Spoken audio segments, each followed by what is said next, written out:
Now it's my pleasure to introduce our next session, which focuses on how biometrics can help ensure women choose work gloves that provide genuine protection. Please welcome Sally Morse, owner of Spectra Supply. Thank you very much, Brandy. I'm just going to share my screen. I have a lot to cover today, so thank you so much for having me. I was just listening to the Protect Her last year, so I think this is a great initiative. We can track our progress year after year. I'm just going to get into it because I have a lot to cover, but I wanted to do a little overview just of myself and my role, Spectra Supply, differences in the men's and women's hands. We're going to do a little activity to see what kind of finger classification we all have. Just to go over some updates, there has been a change recently for the labeling of safety ratings on gloves. And then just to kind of, I guess, follow what Amy has just talked about is just the responsibility and what are some call to actions that we can do. I'm going to talk about Awesome. Again, I'm talking from a manufacturer's point of view. So Awesome is a nonprofit. It's a North American alliance. It's the Alliance of Women's Safety Apparel Manufacturers. So I'll discuss that, and then contact information and Q&A at the end. So Spectra's mission. So Spectra Supply is a mission-based, woman-owned. We are a Canadian company based here in Calgary, Alberta. We manufacture both men's and women's Spectra work gloves. Spectra is our brand. We support men and women. There's many applications for gloves in the industry. So energy, construction, agriculture, manufacturing, forestry, mining, automotive, to name a few. I am one of the founders. There's 11 founders of Awesome. So 3 of us are here from Canada, 8 from the United States. We're kind of small to medium-sized manufacturers that came together with the mission of providing awareness, access, and advocating for proper fitting personal protective equipment and workwear. And I'll talk more about that later on. So differences in men's and female hands. We're going to go through some of the research that I have used in my development of our size ranges for our female gloves. So this study was done by the US Army. So here, I just got to move my window so it's not in my stats. So there was 4,082 number of participants of males, 1,986 females. So this was a significant study. This was done back in 2012. So we're going to look at the averages for men in the centimeters. So 8.83, the mean is like the average of the hand breadth for males, and the females, the average or mean was 7.82. With the minimum of 6.7 all the way up to a maximum of 9.2 centimeters for females. What's significant about this is for the hand breadth, over 71, so 71.4% of females were less than a centimeter. So in the development of gloves, you don't have to do a large variation in the width because just within that 1 centimeter range, if you look at your pinky, the width of the end of your pinky is about 1 centimeter. So less than that, 71.4% of the females are captured in that size range. The next is hand circumference. And again, the same study, the mean or average for the males was 21.23. And then the female mean or average was 18.66. So you see a little bit more of a spread here. The hand circumferences of the males were larger and wider, and their maximum was 24.8, as our maximum was only 21.4. So this is where you kind of see a little bit more variation between the male and female hand. Now there was a 2 centimeter spread that captured that 74.4%. So again, we really had to look at the hand circumferences for females' hands to capture that 74.4%. So that's a really good starting point as a manufacturer to get as many of the population in your size range, and then you can kind of go out from there. If you have your medium in that 74.4 large, and then you can kind of go down and up from those numbers.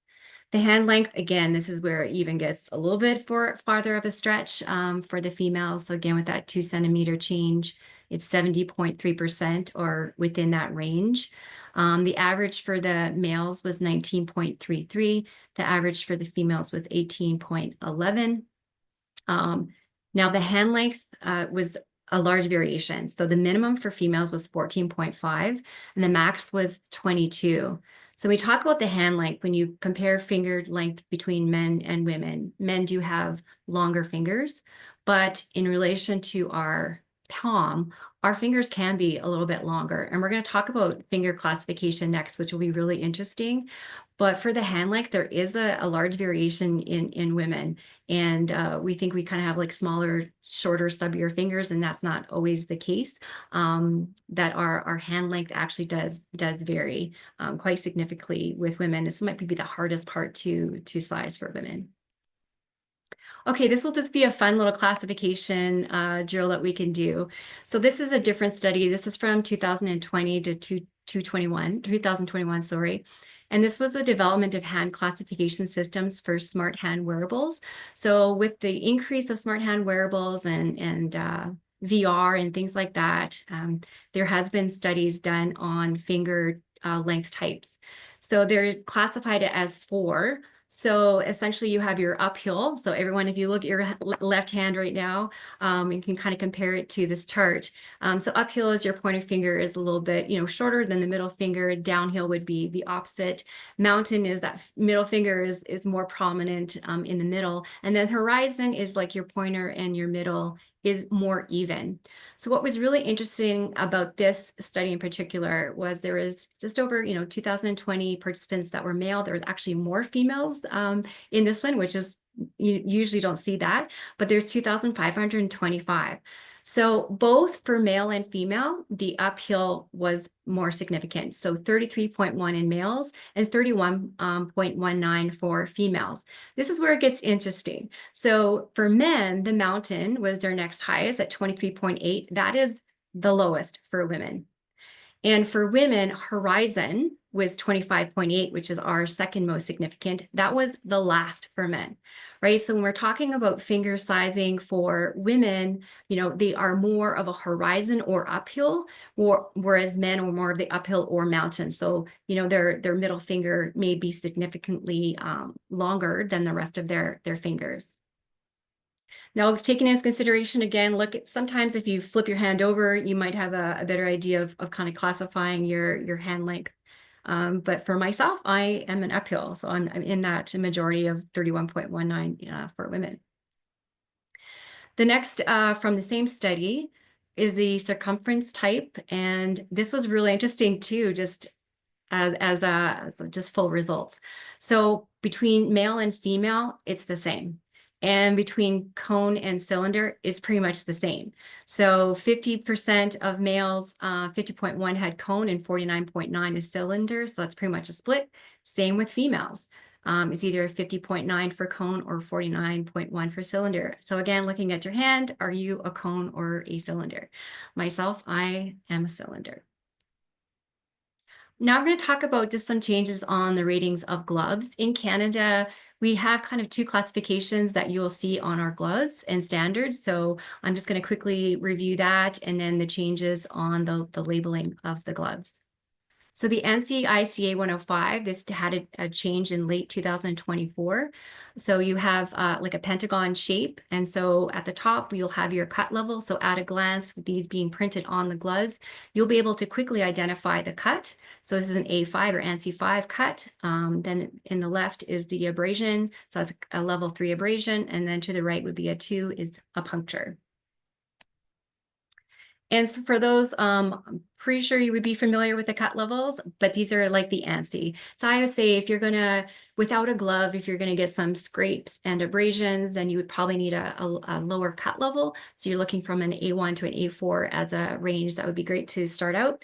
And then without a glove, if you were going to get a deeper cut, even would require stitches, then you need a higher cut level. So then you'd be looking at an A5 to perhaps an A7. And then any extreme injuries with, on your task, then you're looking at an A8 or A9. And then you're looking at abrasion and puncture. So abrasion is rated from a 0 to a 6, and then your puncture is from 0 to 5.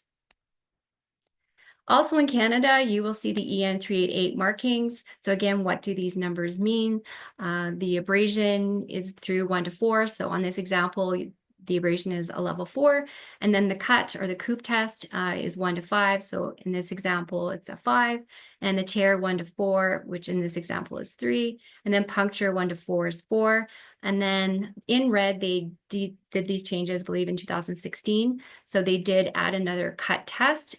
So there's the TDM test, and that's not a number, it's actually a letter. So A would be like a level 1, B would be a level 2, C level 3 and up. So this would be a level 5 according to this example. And then there's the impact test. So again, that's like the rubber impact on the top of the hand. So it'd be a P or F, which is a pass or fail, or sometimes you'll see an X, which just means that it was not tested for this. Now for the changes for the pentagon shape that will be labeled now on the gloves with the ANSI and ISEA 105, the actual testing hasn't changed. It's just the labeling on the glove, the safety labeling. And I just wanted to show between here in Canada, we still use the EN 388. This is usually mainly in Europe, and we are a Commonwealth country, so that's why you'll see some of the ratings. But also, we do see the ANSI rating as well, which is primarily used in the United States. So the EN 388 is the coupe test, and then they added the TDM, and then the ANSI is the TDM test. And then again, the differences of the rating systems for the EN 388 are the letter grades, and then the ANSI is the numerical levels. Now switching over, we've talked about gloves, and I guess to piggyback on what Amy was just talking about, and just my experience of responsibility of women's safety PPE and who has that role. And the short answer is all of us. And starting from the top down, if we look at a company, what is that? Is that company aware? Again, Amy touched on that. It could just be an awareness and an education piece. What is that CEO or company? What kind of culture are they setting the tone for their company? And is that messaging being transferred then to their safety and to their HR?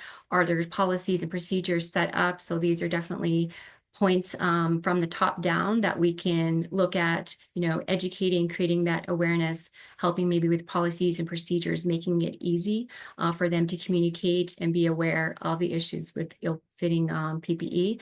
And Amy had touched on, attracting, retaining, but also I think one thing that companies want to know is the productivity piece. If they are comfortable and not making micro adjustments and they feel safe, they're going to perform better, and that's dollars for the company as well. So that's another reason.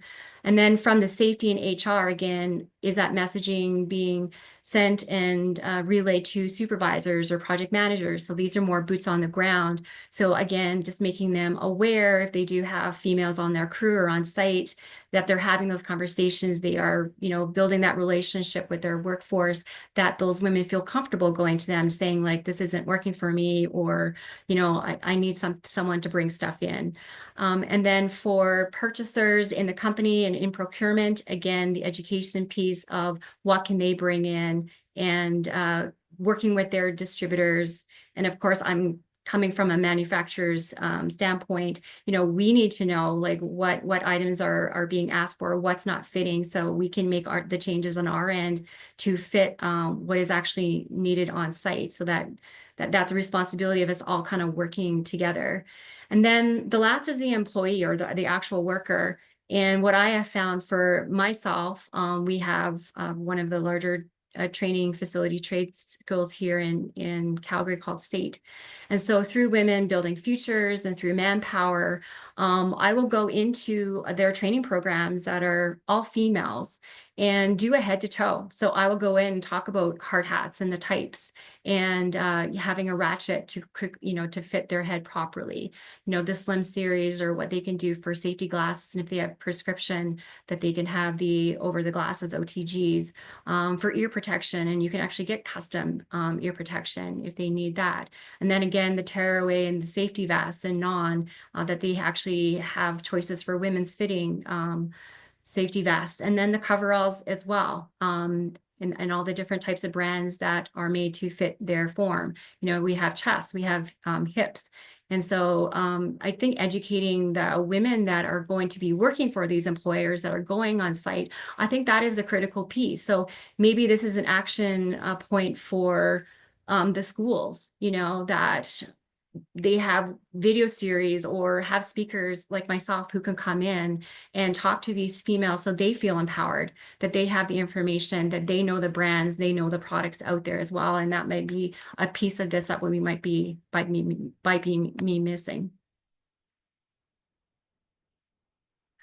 The next is awesome. And I feel like through Amy and the safety rack, and through Awesome, Amy sits on our advisory board at Awesome. So there are 11 founders. Like I said, there's 3 from Canada. So in the picture is myself with Alicia Woods from CoverGals, who is in Ontario. So myself, I'm here in Alberta. Jody Hutner from Helgaware is in BC. The other 8 are from United States. And really, we decided about a year and a half ago, we really need to all come together. We're kind of more of the smaller to mid-size manufacturers of women's PPE. What can we do to make an impact rather than individually trying to move that needle? Let's all come together. Let's create this alliance. Let's work together. There's definitely overlap in some of our products, but it's for the greater good. Let's get our messaging out there. So if you want to go to awesome.org, we have information on our website as well. But again, we're definitely coming from the manufacturer's point of view. So we have different memberships. So if you have a brand and you're making proper fitting PPE for women, not a one size fits all, like Amy was saying, or a shrink it and pink it item, there is an application process to join us. We do go to a lot of the conferences. We're in a lot of the workwear shows. So you'll have great exposure. And again, we're that directory and, again, working with associations, with companies, employers, and other nonprofits like the Safety Rack to get our messaging out there. And everything is better when we work together. We don't need to protect, and think that there's not enough space for all of us. There is, and more women are entering the trades. We can see that in Stats Canada. Alberta actually has the largest percentage of women in the construction and trades industry. Second is Ontario. Third is BC. And so again, our vision here at Awesome is a world where every woman can access appropriate, high quality safety apparel, empowering her to work confidently and safely in any field.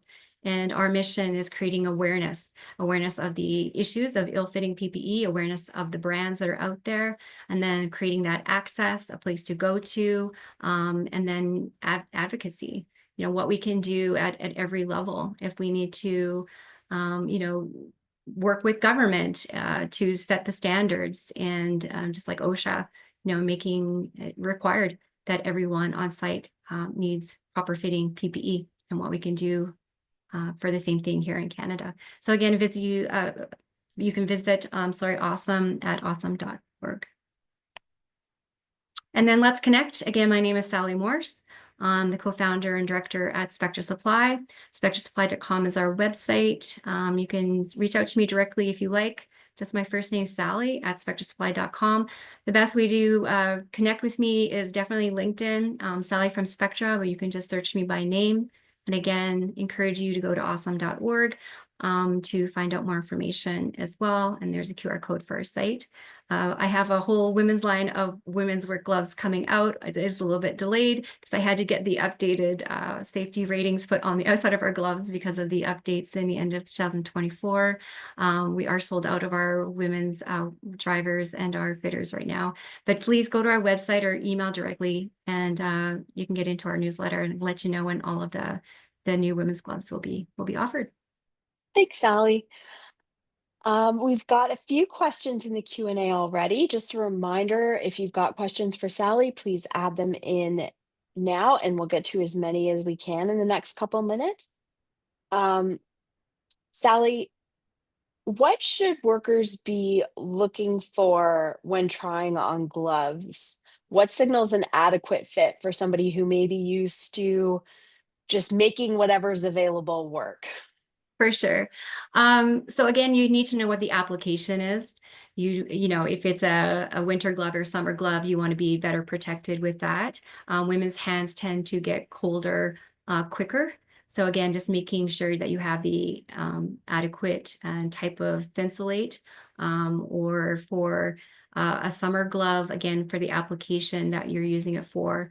So the cut level and things like that, you need to look for abrasion, puncture, impact, like the rubber on the outside. So I'd say first, make sure you're getting the right glove for the job. And then from there, yeah, you want to like try them on. Obviously, you want to try and get the fingers in as far as you can. Women have fingernails. So again, you want to, and this is a thing, right? You need to have that maybe extra room. You don't want to lose dexterity, but you want to make sure there's good fit in the fingers. And then, yeah, through the palm, make a fist, make sure that you have flexibility for tasks. You don't want it too tight. Leather does stretch, but if there is a liner, you want to make sure that you're able to flex your hand, make a fist. So just kind of, there will be a little bit of stretch with that, but just make sure it does fit properly that way. So I would say fingers for sure. You want to make sure you have the dexterity there, and then the width and the flexibility as well to make a fist so that you are able to work comfortably. Okay, great. And then in terms of conversions with sizing, a medium in one brand can be a large or an extra large in another. Um, is there any, I'm interpreting this question a little bit. Is there any move towards getting more consistency? Yeah, and we know this even just through our clothing and with different brands. You can be a size small in one and a medium in another, or vice versa.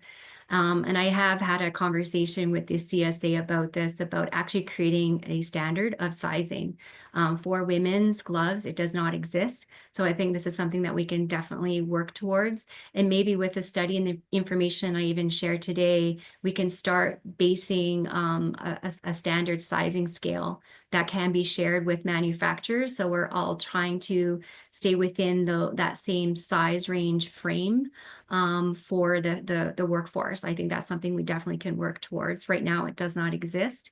I think every manufacturer is kind of maybe doing, I did my own study as well. We did a workwear show for Future in Trades and Technology event here in Calgary. And all of the tradeswomen that were models, I did hold hand measurements because I want to see for myself, and getting gloves into the hands of individuals and getting their feedback as well to help me with my size ranging. But that's all you can base it on. But I think that's a great idea and that's a great question. And I like to, like, when you have pants, you have your waist, you have your inseam, you can have petite, you can have tall, long.